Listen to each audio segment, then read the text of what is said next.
Hello दोस्तों, आज हम करेंगे संज्ञा। संज्ञा ये हमारा हिंदी का तीसरा पार्ट है, यानी तीसरा वीडियो है।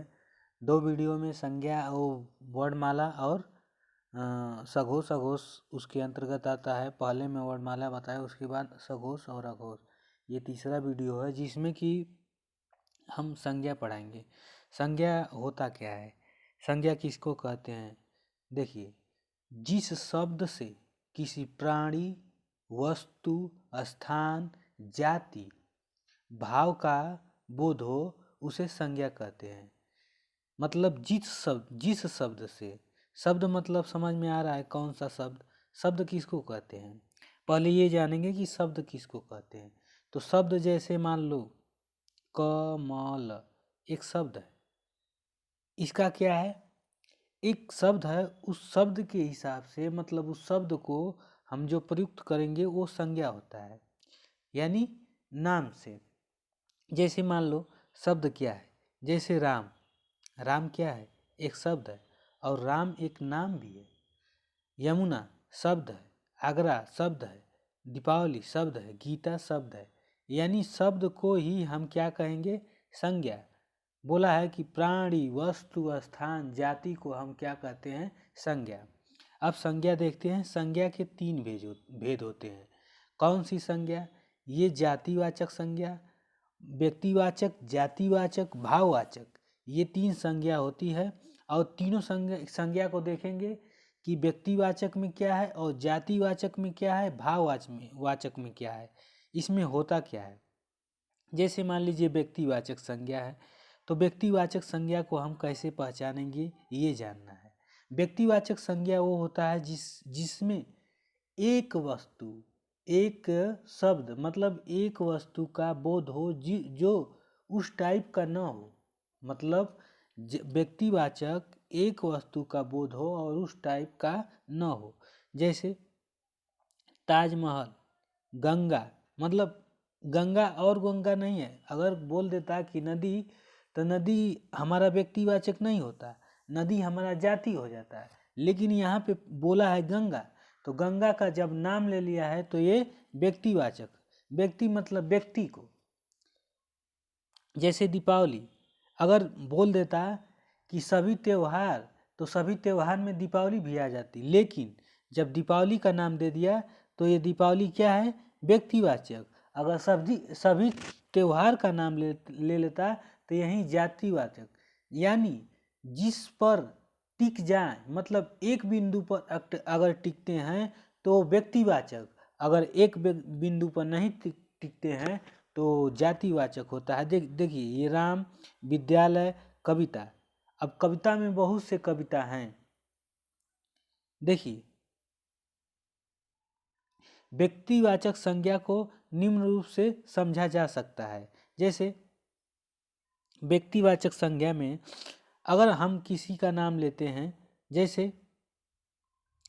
राम, घनश्याम, कपिल, मोहन, सीता, कमला, ये क्या है? व्यक्ति के नाम है। अब देखिए देश के नाम, भारत, अमेरिका, पाकिस्तान, चीन, ये सब एक एक देश का नाम है। ठीक, यानी अगर बोलते हैं किसी का नाम ले लेते हैं तो व्यक्तिवाचक, मतलब नाम ले लिए कि भारत देश। अगर सभी देशों को बोलेंगे कि सभी देश एक साथ हैं तो ये जातिवाचक होगा। लेकिन अगर किसी एक देश का नाम लेंगे तो ये व्यक्तिवाचक होगा। जैसे हमने बताया था कि अगर किसी नदी का नाम ले लेते हैं तो व्यक्तिवाचक। अगर नदियाँ सभी नदियाँ को जोड़ दें तो जातिवाचक होगी। जैसे हम नदी का नाम ले लिए गंगा, यमुना, सरस्वती, और देखिए हिंद महासागर। अगर सभी सागरों का नाम ले लेते तो यहाँ पे ये समझना है कि व्यक्तिवाचक और जातिवाचक में अंतर क्या है। बस यही सस्पिशन पैदा रहता है कि व्यक्तिवाचक और जातिवाचक में क्या, मतलब क्या है। उसमें भी संबोधित करेगा नदियाँ, तो नदियाँ तो इस तरह देखने पे आ रहा है कि ये क्या है, ये नदियाँ क्या है? व्यक्तिवाचक है। लेकिन सभी नदियाँ को जोड़ रहा है तो ये जातिवाचक हो जा रहा है। तो जहाँ पे एक पर टिक जाए वो क्या होगा? जहाँ एक पर टिकेगा वो होगा व्यक्तिवाचक। अगर अनेक पर टिकता है तो क्या होगा? जातिवाचक। अब देखिए प्रशांत महासागर, एक ही प्रशांत महासागर है। हिंद महासागर, एक ही महासागर है। अब देखते हैं, अब पर्वत का नाम देखिए, यहाँ पे दे दिया कि हिमालय पर्वत और विंध्याचल। तो हिमालय पर्वत भी एक ही है और विंध्याचल पर्वत भी एक ही है। अब देखिए सड़कों का नाम, नगर का नाम दे दिया, तो आगरा, मथुरा, चांदनी चौक,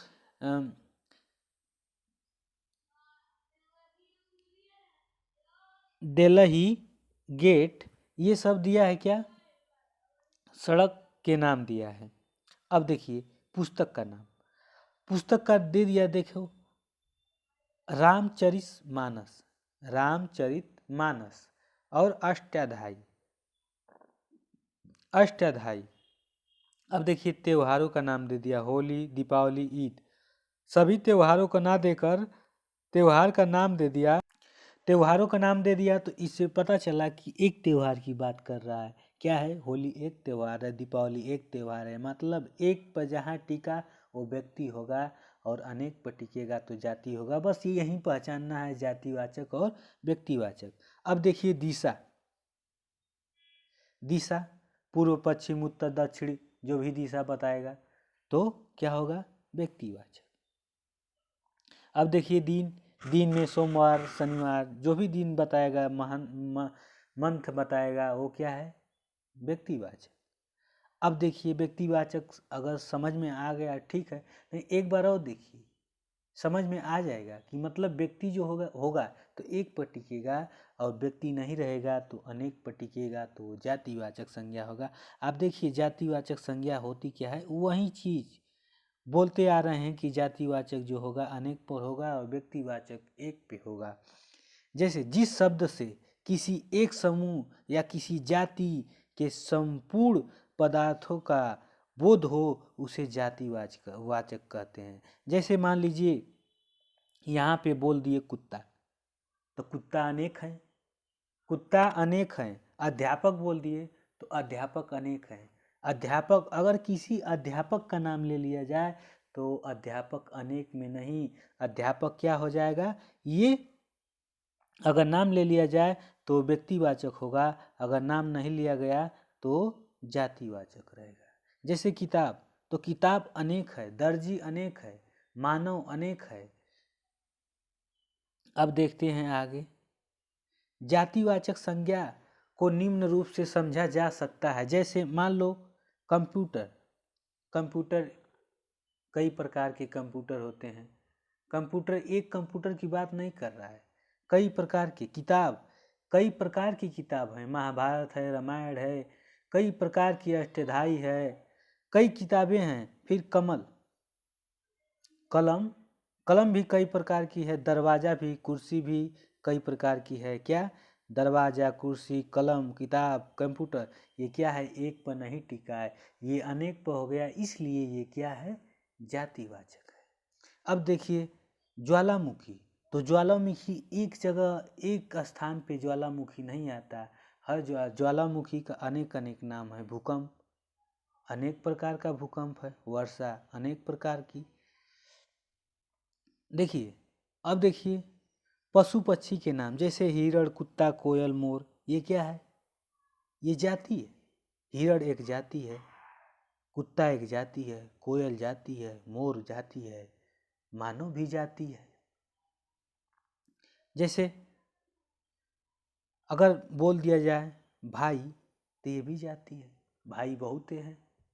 अगर किसी भाई का नाम लिया जाए तो बहुते नहीं, वो व्यक्तिवाचक होगा। पिता जी, बुआ, मामा बहुत हैं। अब देखिए व्यवसायों व पदों के नाम, राजमिस्त्री, तो राजमिस्त्री एक तो है नहीं, राजमिस्त्री अनेक हैं, दर्जी अनेक है, अध्यापक अनेक है, पुलिस अनेक है, तो एक पर नहीं टिका, इसलिए क्या हुआ? ये जातिवाचक हुआ। समझ में आया? अगर ना समझ में आता तो एक बार और देख लीजिए, समझ में आ जाएगा। भाववाचक संज्ञा क्या होती है? देखिए जिस शब्द से किसी पदार्थ के गुण, दोष, दशा स्वभाव आदि का बोध हो उसे भाववाचक संज्ञा कहते हैं। कैसे? जवानी क्या है? जवानी मानवता, चतुराई, लंबाई, मिठास, मितता। भाववाचक संज्ञा में अगर आप देखेंगे तो भाववाचक संज्ञा में अक्सर प्रत्यय लगा रहता है। चतुराई में क्या है? चतुराई में आई प्रत्यय लगा है। क्या लगा है? आई प्रत्यय लगा है, तो चतुराई बना है। मिठास, इसमें क्या है? आस लगा है, तो मिठास बना है। ठीक। मित्र में ता लगा है, मित्र में ता लगा है तो मित्रता। इसमें क्या होगा? प्रत्यय जुड़ा रहेगा, इसमें प्रत्यय जुड़ा रहेगा, इसको हम पहचानेंगे इस तरह से भाववाचक संज्ञा। अब देखिए कुछ उदाहरण है भाववाचक संज्ञा का। जैसे भाववाचक संज्ञा का निर्माण कैसे होता है? विशेषण के यानी विशेषण के अंत में ई, पन, हट, पर प्रत्यय जोड़कर, ये बातें छोड़ दो, आप प्रत्यय निकाल लो कि क्या होता है, प्रत्यय कैसे निकलता है, तो आप भाववाचक संज्ञा को पहचान लेंगे। ये प्रत्यय रटने वाली चीज नहीं है। आप इसका अंत का कितना रटेंगे, आप प्रत्यय निकालने जानिए और आप भाववाचक संज्ञा को पढ़ लेंगे। भाववाचक संज्ञा पढ़ने के लिए आपको प्रत्यय का ये सब याद करने की ज़रूरत नहीं है कि पन आएगा, हट आएगा, वाव आएगा, पर आएगा, ये प्रत्यय जोड़कर। संस्कृत में भी वही बात है, अंत में त्वा आएगा जोड़कर भाववाचक संज्ञा का निर्माण होता है। तो आप प्रत्यय निकालने जान जाइए, भाववाचक संज्ञा का कैसे निर्माण होता है आप खुद निकाल लेंगे, आपको रटना नहीं है। देखिए संज्ञा से बच्चा से बचपन, शैतान से शैतानी, ये देखिए आप प्रत्यय इसमें जुड़ रहा है, तो आप देखिए कि कैसे प्रत्यय जुड़ता है, इसमें प्रत्यय कैसे जोड़ा जाता है। अब देखिए अपमान, अपना से अपनापन होता है, पराया से परायापन होता है, निंद से नित्य, ये सब जोड़ा गया है। प्रत्यय आप निकालिए और उसको जानिए। अब देखिए विशेषण में क्या है कि अच्छा से अच्छाई जोड़ा गया, ये विशेषण है। अच्छा से नीच नीचता, बड़ा से बड़प्पन होता है। और क्रिया करने का, दौड़ना से दौड़, धोना से धुलाई, पढ़ना से पढ़ाई, ये सब क्या है, इसमें क्या देखिए हर जगह वही चीज़ है, प्रत्यय जुड़ा हुआ है। आप प्रत्यय निकालने जानिए और प्रत्यय के माध्यम से सीखिए। अगर नहीं समझ में आता है तो प्रत्यय हम फिर से पढ़ाएंगे और प्रत्यय समझाएंगे कि प्रत्यय कैसे होता है, कैसे बनता है प्रत्यय।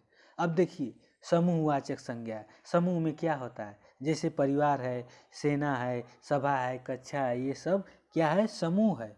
जो समूह का बोध कर दे वो क्या होगा?